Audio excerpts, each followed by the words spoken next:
Good morning friends, आपके study YouTube channel में आपका स्वागत है। मैं प्रेम रंजन आज झारखंड के इम्पोर्टेंट टॉपिक जो है झारखंड के राज्य निर्माण में आंदोलन जो हुआ उसके बारे में विस्तार पूर्वक चर्चा करेंगे। दोस्तों, एग्जाम की दृष्टि से ये टॉपिक बहुत महत्वपूर्ण है और थोड़ा लंबा भी है, इसलिए आप इसे ठीक से देखें।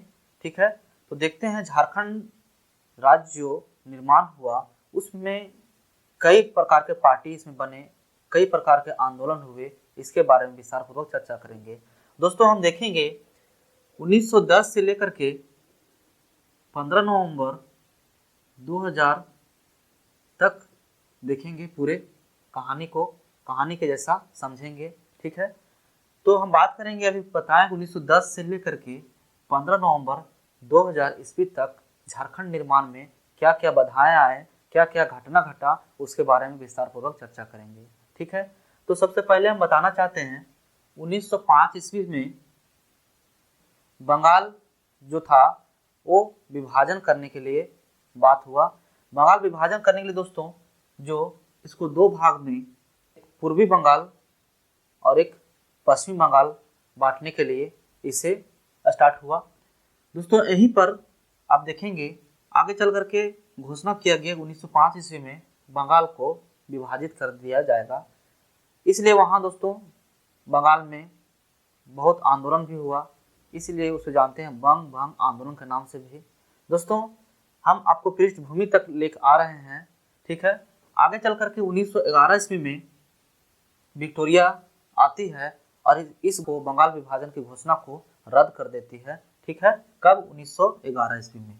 ठीक है, लेकिन दोस्तों इससे पहले 1910 ईस्वी में संगठन का स्थापना होता है जिसका नाम रहता है ढाका विद्यार्थी परिषद।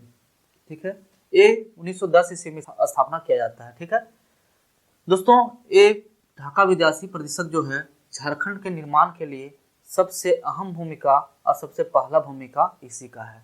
ठीक है दोस्तों, 1910 के बाद 1912 में बंगाल से बिहार को अलग कर दिया जाता है और बिहार के अंतर्गत झारखंड और उड़ीसा इसके अंतर्गत रहता है। ठीक है, तो दोस्तों देख रहे हैं स्टार्टिंग। अब 1912 ईस्वी में बिहार को बंगाल से अलग कर दिया गया। ठीक है, अलग कर देने के बाद अलग जो किया गया था वो ढाका विद्यार्थी परिषद का कुछ अहम भूमिका था। तो दोस्तों अब कहानी थोड़ा स्टार्ट होता है झारखंड के रिलेटेड से। 1912 ईस्वी में ढाका विद्यार्थी परिषद का कुछ अहम भूमिका रहा था। तो इसमें हमारे झारखंड के एक स्टूडेंट, एक नेता टाइप में, जिसका नाम था जे बार्थोलोमन। ठीक है दोस्तों, आप ध्यान रखेंगे झारखंड का इतिहास यहाँ से स्टार्ट होता है। पृष्ठभूमि तक आने के लिए ऊपर कहानी हम थोड़ा सा बताएं।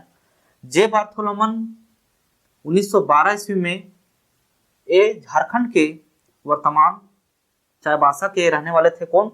जे बार्थोलोमन।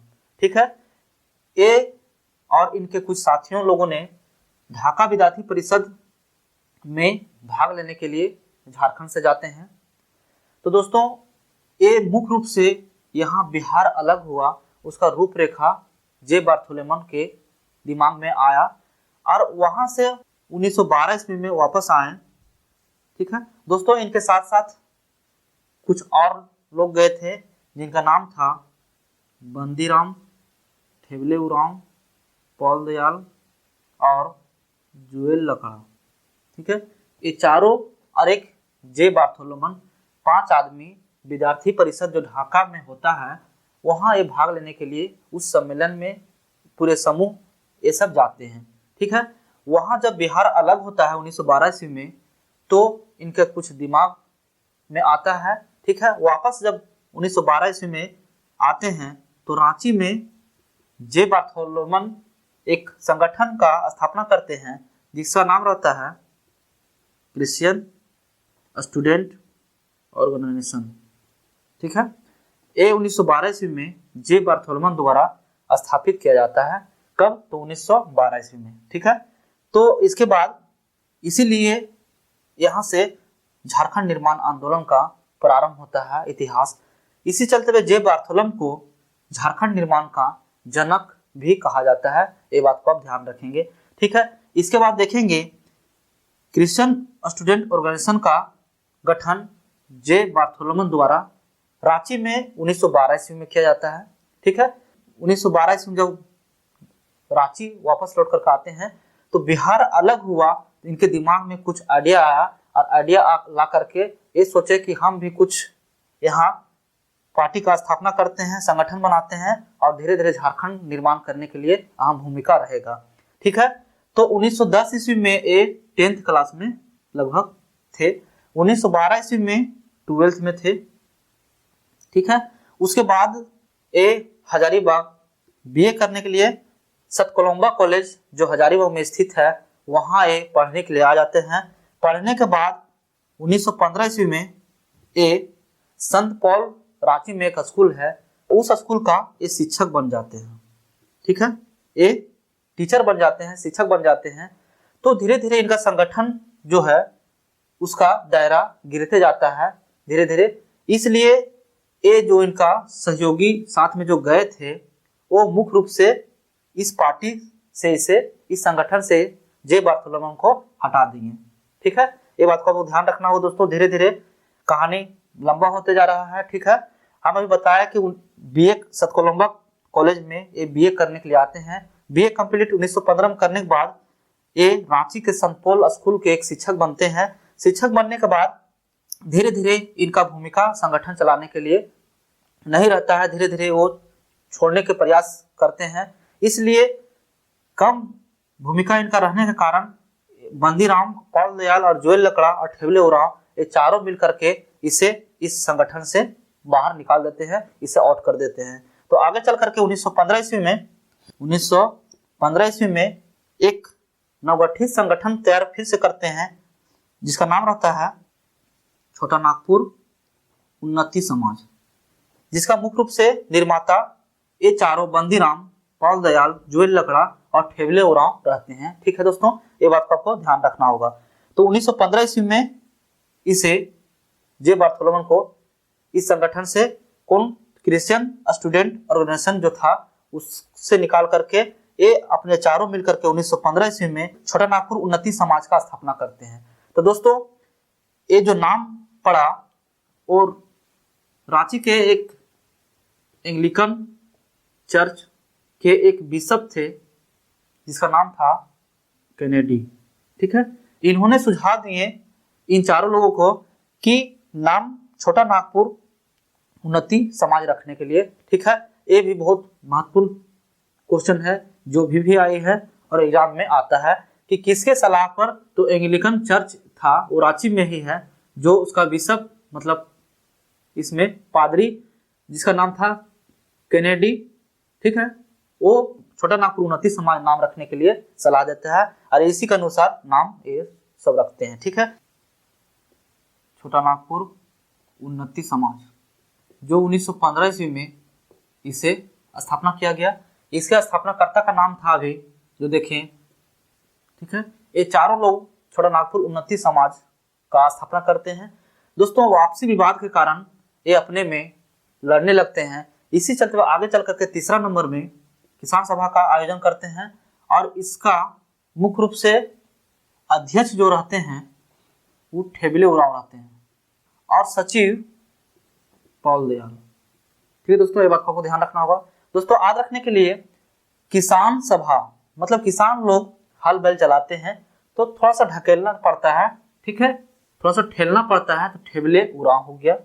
उसके बाद सचिव इसलिए इनको बनाया गया कि पॉल दयाल बहुत दयालु व्यक्ति हैं, ठीक है, बहुत दयालु व्यक्ति है, इसलिए इसे सचिव पद का इसे संभालने के लिए पॉल दयाल को दिया गया। ये बात को आप ध्यान रखेंगे दोस्तों। उसके बाद इसी बीच में इससे पहले 1928 ईस्वी में भारत साइमन कमीशन आता है, ठीक है। साइमन कमीशन भारत आता है तो इस साइमन कमीशन को छोटा नागपुर उन्नति समाज मांग पत्र सौंपते हैं और इसमें आदिवासी लोगों को विशेष दर्जा प्राप्त करने के लिए एक मांग पत्र सौंपते हैं आप ये बात को ध्यान रखेंगे कब, 1928 ईस्वी में, ठीक है। उसके बाद किसान सभा होता है। किसान सभा किसानों के हित के लिए बात किया जाता है, इसलिए इसे किसान सभा नाम रखा गया।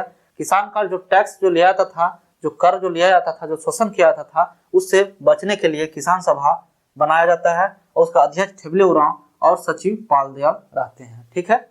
दोस्तों ये बता रहे थे कि 1928 ईस्वी में छोटा नागपुर उन्नति समाज के द्वारा जो रांची के बिशप जिसका नाम था बान ह्यूक और जुएल लकड़ा के द्वारा 1928 ईस्वी में साइमन कमीशन भारत आता है और वान ह्यूक जो रांची के बिशप रहते हैं, ठीक है, और जुएल लकड़ा दोनों मिल करके इसे एक मांग पत्र सौंपते हैं जो आदिवासियों के लिए हित के लिए बात किया जाता है, ठीक है। दोस्तों एक बात आपको और ध्यान रखना होगा कि उन्नति समाज जो था वो मुंडारी भाषा में एक आदिवासी पत्रिका का प्रकाशन किया था, ये बात को आप ध्यान रखेंगे।